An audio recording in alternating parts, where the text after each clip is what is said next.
3, 2, 1. Ladies and gentlemen, good morning, j'espère que vous allez bien, que vous êtes en forme. On se retrouve avec la demoiselle juste ici. Je ne sais pas si vous la connaissez, je ne sais pas si vous la suivez, je ne sais pas si vous êtes déjà tombé sur une de ses vidéos dans l'Explorer sur Instagram. Je te laisse te présenter en absolument 8 secondes, c'est parti. Je m'appelle Léa Huy, j'ai 18 ans et c'est tout. C'est tout? T'as juste ça à dire? C'est tout? Oui. Nul.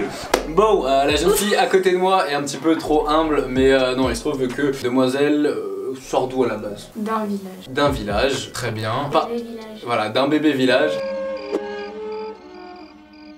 I like my village. Et elle se fait connaître pour ses belly dance. On avait essayé de m'apprendre, mais Tu arrives pas? non, absolument pas.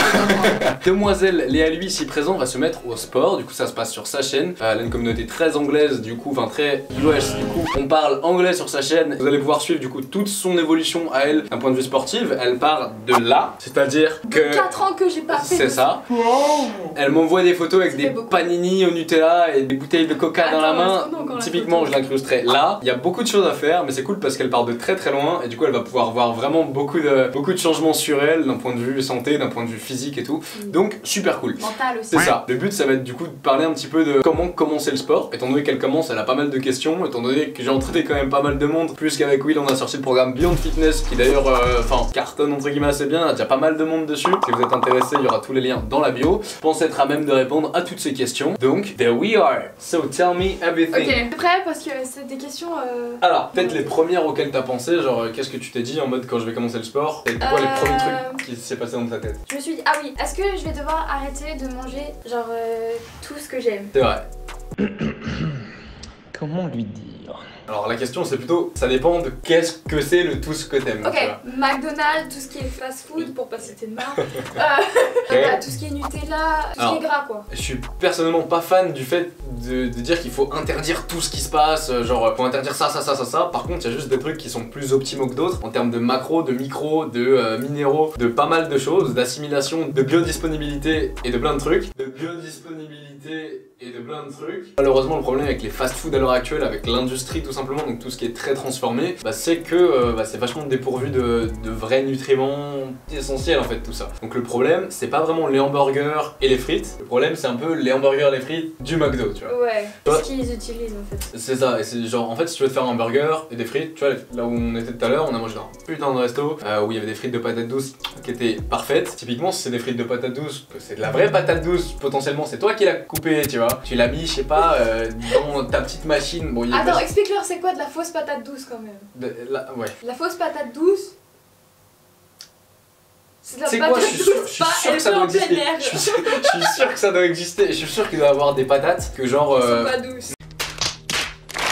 Ils doivent mettre du colorant dessus, du colorant orange et faire croire que c'est des patates douces. Tout ça pour dire qu'en fait le problème c'est pas vraiment le McDo, le KFC, tout ça, c'est surtout comment c'est fait à l'intérieur. Typiquement si tu veux te faire un burger chez toi, c'est cool, tu prends du pain au levain, tu prends, je sais pas, du cheddar bio, fait dans une ferme pas trop loin de chez toi si possible, tu prends un vrai morceau de steak entier, pas juste la viande sans la partie gélatineuse, sans le collagène, enfin tu vois, et tu peux quand même te faire un truc qui est tasty, je pense un truc qui est même plus tasty que le McDo, tu vois. Donc malheureusement ils rajoutent beaucoup de conservateurs, d'édulcorants, des trucs qui donne des goûts un petit peu de fou malade. Je pense que toi ça va être vraiment ça ton problème. Ouais. Voilà, mais du coup tu vas juste apprendre à en fait remanger les aliments comme ils sont vraiment, tu vois. Mais après ça va, je mange pas le McDo tous les jours, mais c'est vrai que c'est quelque chose que j'y suis habituée quoi. Je vais souvent. C'est ça, mais tu vois du coup quand tu comprends qu'il y a rien qui est interdit, il y a rien que tu dois manger tous les jours. Ouais. C'est juste que le McDo ça t'apporte rien donc moi je suis vraiment pas fan de ça et je préfère dire à tout le monde, les gars si vous voulez vous faire un cheat meal, je sais pas, pétez-vous un sushi à volonté, tu vois, pétez-vous un repas de mamie, tu vois, je préfère que tu ailles manger tes lasagnes chez mamie comme tu me disais tout à l'heure. Ok c'est du blé, ok c'est pas top niveau anti-nutriments et tout ça. Niveau digestion, maintenant ça reste quelque chose, tu vois, de plus de fait maison, de plus... C'est mieux que le McDo. Ouais, t'as déjà plus une traçabilité des aliments machin, donc bref, tu vois un peu l'idée. Donc c'est plus cette logique là en fait qu'il faut développer plutôt que est-ce que j'ai le droit de continuer à manger McDo, est-ce que si, est-ce que ça. Puis, de toute façon pour ceux qui font un petit peu du sport, vous allez, enfin je sais que vous le ressentez, que vous savez qu'au bout d'un moment, enfin dès que vous mangez un truc qui est pas bon, vous le voyez soit sur votre peau, soit sur votre digestion, soit sur votre training juste après. C'est cool le fitness pour ça, tu vois. Tu vas vite développer ces petits instincts là. Voilà, j'avais juste peur d'être très restreinte en fait. Mais non, voilà toute la liste des aliments qu'on recommande dans Beyond Fitness. Un prime écran magnifique. Comme vous le voyez, il y a quand même beaucoup de choses. Moi je sais que je mange des glaces quasiment tous les soirs avant d'aller me coucher. Ça me fait vraiment plaisir avec plein de trucs, des sushis et tout, donc ça empêche pas de bien manger, tu vois. C'est juste une question de... Les sushis, tu peux pas comparer un sushi. Me lance pas dans mon game des sushis parce qu'on va s'embrouiller là. T'as dit d'accord, on peut pas comparer un sushi avec des McDo? Oui. Non mais gros, c'est ça, c'est pas comparable. C'est ton McDo à toi, c'est ça? Ouais, mais c'est pas of. comparable à un McDo, tu vois. Ok, Ok. team sushi dans les commentaires, team McDo dans les commentaires, faites-vous plaisir. Mais je sais, si c'est ma communauté, je sais qu'il va y avoir. Je vais ramener les Asiatiques, ils vont tous dire McDo. You gotta be kidding me! Oh, did he do it? Oh my god! He could have been arcade! Question number one, I think it's good. Ok, oui c'est ça. Vu que tu m'as emmené genre, au magasin tout à l'heure, du coup j'en ai un peu déduit la réponse. Exactement. Les produits, ils se trouvent du coup dans des magasins un peu genre spécialisés. Alors tu peux en trouver en fait partout.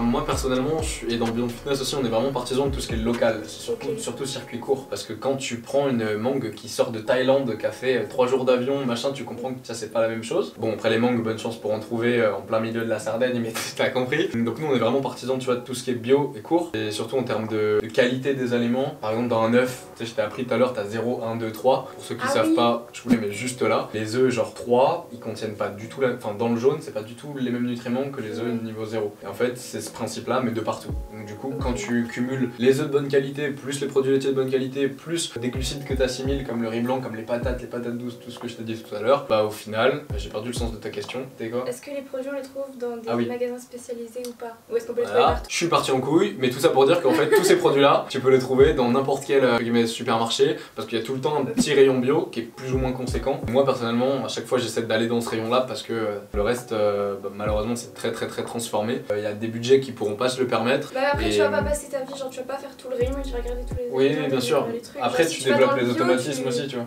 Si tu vas dans le bio directement, tu sais forcément qu'il y a des trucs un peu mieux que dans le normal. Ouais, après dans le bio aussi, il y a beaucoup d'enculades aussi. La porte ouverte? Pas très grave. Après dans le bio, ce que je disais, il y a beaucoup d'enculades aussi. Genre tout à l'heure je vais montrer mes gnocchis. Moi je mange soit du riz blanc, soit des gnocchis en termes de source de carbs. Il y a des gnocchis, genre les gnocchis bas de gamme, ils sont faits avec de l'eau et de la semoule de blé. Du coup en fait c'est des pâtes et c'est juste de la douille parce que les gnocchis à la base c'est censé être des pommes de terre. C'est non. Exactement, elle a un petit peu compris le principe en nutriments, antinutriments, C'est que tu vas montrer digestion. plein de jus et tout, plein de trucs. Ouais. Est-ce qu'il y a une fois où j'ai eu faux? Non, sur les jus t'as pas eu faux, vous pourrez checker ça, Sur le reste. tout ça dans sa vidéo qui sera par là. Mais j'ai quand même bien retenu je trouve. Ouais, Genre c'est les cool. lentilles et tout, faut manger. Faut pas manger les lentilles. Si, les lentilles pré-trempées C'était marqué 24 dessus. heures, c'est cool. Ouais, pré-trempées 24 heures à l'avance, c'est cool. Sinon, dans la carapace de Oh la bah, on lentille, il y mangera a pas un de peu de lentilles, trois c'est trucs. trop long. Voilà, donc c'est pour ça qu'après en fait quand on en vient au côté pratique, bon, on en vient plus qu'à manger des trucs qui se font de manière rapide, facile, Ouais. efficace, comme le riz blanc tout à l'heure avec les œufs, ça m'a pris 5 minutes à faire, tu vois, et c'est cool, et du coup ça te donne plein d'énergie et ça te permet d'être in shape. Donc en gros, vous pouvez faire ça, enfin vous pouvez trouver vos aliments à peu près partout, il y a tout le temps un petit rayon bio qui se cache par-ci ou par-là, donc voilà. Je dis pas que c'est à tous les budgets, mais je dis que si vous êtes sur cette vidéo, c'est sûrement que vous cherchez à optimiser votre santé, peut-être rehausser un tout petit peu le budget alimentation pour peut-être descendre le budget médecin, c'est cool.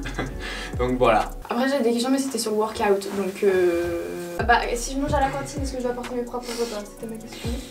Donc si comme elle, vous avez une cantine parce que vous êtes un bébé au lycée ou si il y a des gens qui bossent tout simplement et qui ont un self ou quoi, plusieurs moyens s'offrent à vous. Soit vous avez une cantine de qualité qui peut faire potentiellement des légumes et des fruits de saison, des trucs assez cool et assez sains à manger. Soit c'est un truc du lycée et c'est pas trop le cas. Et il vous faut manger du blé tous les jours. Voilà.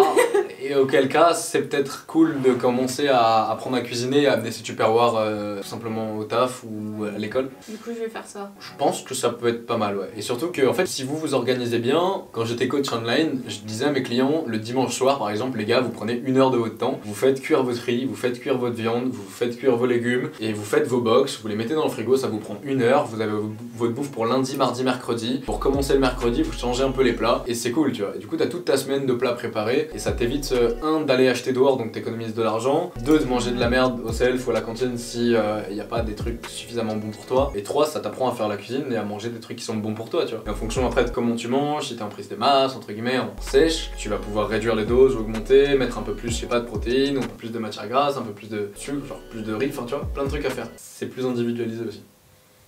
Tu viens de te mettre quoi dans l'œil? Comment t'as fait pour te mettre un truc dans l'œil? C'est ton cheveu? C'est mon nom. Putain. Voilà, vous voyez le phénomène que je supporte depuis ce matin. Alors on en parle de ton chat. C'est vrai. Questions number 4. Moi, donc comme Tristan l'a dit en début de vidéo, j'habite dans un petit village et c'est vrai que j'ai pas forcément la possibilité, surtout là en hiver etc, de me déplacer et d'aller à la salle. Ou même il y en a certains qui n'ont pas forcément l'argent tout simplement d'aller en salle etc.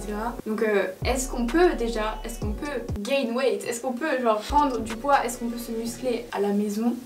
Est-ce qu'on a vraiment besoin d'être en salle? Et si on peut se muscler à la maison, qu'est-ce qu'il faut? C'est une super question et je pense que en fait ça va simplement dépendre de ce que vous préférez faire. Donc pendant un temps, c'est sûr que vous allez pouvoir vous entraîner à la maison à l'aide de 2-3 petits accessoires ou 2-3 petits trucs faciles à mettre en place. Le seul truc en fait c'est que la salle c'est beaucoup plus simple d'avoir ce qu'on appelle une surcharge progressive. Donc, je te prends un exo facile, du squat, t'as une barre sur le dos, tu squattes. C'est facile de comprendre qu'un jour t'as 30 kg, derrière tu veux rajouter un peu plus, bah tu mets juste 1 kg de plus, après tu rajoutes un peu et en fait tu comprends que tu pousses plus et c'est plus simple aussi pour ton corps, il s'adapte à la surcharge et tout. Quand t'es chez toi, bah peut-être qu'au début tu vas faire des pompes par terre, peut-être qu'après il va falloir que tes pompes tu les surélèves en mettant tes pieds là, puis peut-être qu'au bout d'un moment ça risque d'être trop haut et puis du coup ça va taper un autre groupe musculaire. Donc tu vois, il y a quand même moyen de faire des trucs mais c'est juste un petit peu plus compliqué à mettre en place. Donc je recommanderais aux gars qui veulent... Et les filles. Oh oui, quand je dis aux gars ça veut dire les filles, ils le savent, t'inquiète.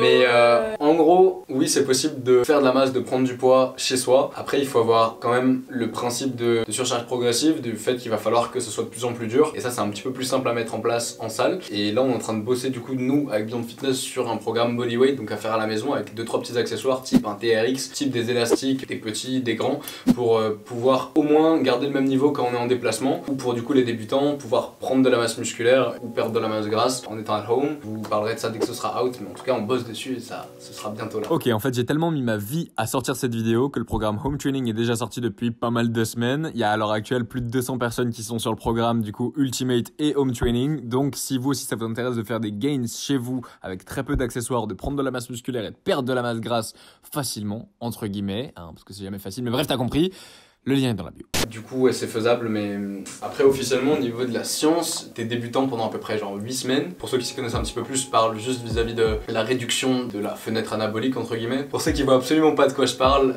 en gros quand vous êtes débutant, vous pouvez vous entraîner par exemple 2 fois dans la semaine, vous allez avoir des gros pics, donc des grosses phases de synthèse protéique, donc ça va être juste la phase dans laquelle vous allez assimiler toutes les protéines et tout ce que vous allez manger, en gros mieux dans votre organisme, et donc ça va être beaucoup plus simple de construire de la masse musculaire. Plus on avance, plus ces fenêtres anaboliques elles sont petites, donc pour un mec qui est ultra avancé, ça peut durer 2, 3, 4 heures, alors que pour un débutant ça peut durer 72 heures, c'est pour ça que les débutants progressent très très vite. Moi ça dure une semaine à ce rythme. Petit aparté sur ça. Ah oui, je t'avais demandé s'il fallait que j'arrête le Nutella et tu m'avais dit que c'était juste ce qu'il y avait dans le Nutella en fait qui était pas forcément bien et qu'il fallait remplacer le Nutella par du chocolat, genre avec des meilleurs ingrédients à l'intérieur. Ouais, c'est ça, par genre un Nutella, mais pas fait par Nutella. En fait, c'est juste ça. Si comme là vous avez un truc que vous surkiffez comme le Nutella et que vous voulez absolument pas vous en passer, il faudrait essayer de s'en rapprocher le plus possible, mais d'un aliment qui est quand même fait pas trop loin de chez vous, donc vous pouvez avoir une meilleure connaissance de ce qu'il y a vraiment dedans. Ouais, Nutella, c'est quand même fait tout là-haut au niveau de la chaîne alimentaire. Donc voilà, il y a même de l'huile de palme et tout, c'est pas très cool pour les petits orang-outans, hein. On tient quand même à notre planète. Oh, les petits orang-outans. Exactement, donc il y a plein d'astuces pour le coup. Là, si vous aimez le Nutella, go sauver les orang-outans. Go acheter de la chocolate bio tout simplement. Go vous trouvez de la pâte à tartiner sans huile de palme et sans trucs qui sont potentiellement mauvais pour vous, mais ça se fait énormément. Yes. C'est quoi tes objectifs physiques? Mes objectifs physiques? Bah déjà mes objectifs de base ils sont plus genre mental et intérieur. Okay. Mais du coup vu que je vais travailler, du coup je vais forcément travailler des parties de mon corps. Du coup si je devais avoir des objectifs, j'en ai du coup. Ok, come on, there we go. Allez. Du coup je pense les parties genre qui sont féminines genre les fesses et genre les hanches et les fesses la et waist. le waist comme beaucoup de femmes. Super, je vais poser cette question juste pour parler un petit peu de la perte de masse grasse localisée. J'entends beaucoup de débutants dire ouais moi j'aimerais bien perdre d'ici ou d'ici en montrant le bas des triceps qui wiggle. Le seul truc à prendre en compte c'est qu'on peut pas à l'heure actuelle vraiment cibler une perte de masse grasse et dire je veux perdre ici ou ici. C'est qu'il va falloir prendre le truc dans son ensemble et malheureusement en fonction de comment vous êtes foutu, des femmes peuvent perdre je sais pas tout dans les seins comme d'autres peuvent perdre tout dans les hanches et ça c'est très génétique. Donc il faut juste partir du principe qu'il faut le faire intelligemment. Donc oui, mon associé sur Beyond recommande de faire des phases de descente et de maintien. Donc typiquement 2 semaines en descente, 2 semaines en maintien calorique, 2 semaines en déficit calorique, 2 semaines en maintien. Et à ce rythme là, vous pourrez être à même, je t'expliquerai, t'inquiète, vous pourrez être à même de perdre du body fat, donc pas de manière ciblée, localisée, parce que ça n'existe pas, même si vous faites plein de crunch, plein d'abdos, plein de trucs, mais perdre de la masse grasse de manière saine, et tout simplement ne pas faire le yo-yo, parce que c'est le problème de beaucoup de gens qui perdent du poids aussi, c'est qu'ils le reprennent rapidement après. Ouais. Sauf que si tu perds 3 kilos de gras maintenant et que tu le reprends, t'en reprends 5 en un an, t'as perdu, tu vois. Ouais. C'est ça. En gros, le déficit calorique, c'est juste quand tu manges moins que ce que tu dois manger. Et moi je vais faire ça? Non, parce que tu veux pas perdre du poids, tu veux pas en Ah ouais, excédent. non. Ok. Donc voilà. Ladies and gentlemen, fin de cette vidéo, j'espère que vous aurez kiffé, que ça aura répondu à quand même pas mal de vos questions. Pour faire simple, si vous débutez, try hard, essayez pas mal de trucs, vous allez juste vous rendre compte qu'il y a plein d'aliments qui sont plus optimaux que d'autres, des méthodes d'entraînement qui sont plus optimales que d'autres. Il va falloir vous faire un petit peu votre journey là-dedans, tout simplement voir ce qui est bon pour vous et ce qui n'est pas bon. Et ça va être tout simplement le fruit de l'effort et du try hard. Sur ce, vous aurez tous les liens de la jeune fille par-ci, par-là, dans la bio et tout ça. Vous pouvez aller lâcher un petit coucou de la team Buddies sur son compte. Et nous on se retrouve très bientôt pour une autre vidéo. N'hésite pas à nous dire dans les commentaires si t'as kiffé tout ça. Des bisous, à très vite. Love. Si j'étais en train de te demander pourquoi on a rushé pour faire ça, c'est juste parce qu'il y avait plus de carte mémoire et que du coup on l'a refait 2 fois, 3 fois, je sais plus. Donc maintenant il y a un peu de temps, du coup on reste là, mais voilà, il y avait juste plus de carte SD. Hasta la vista.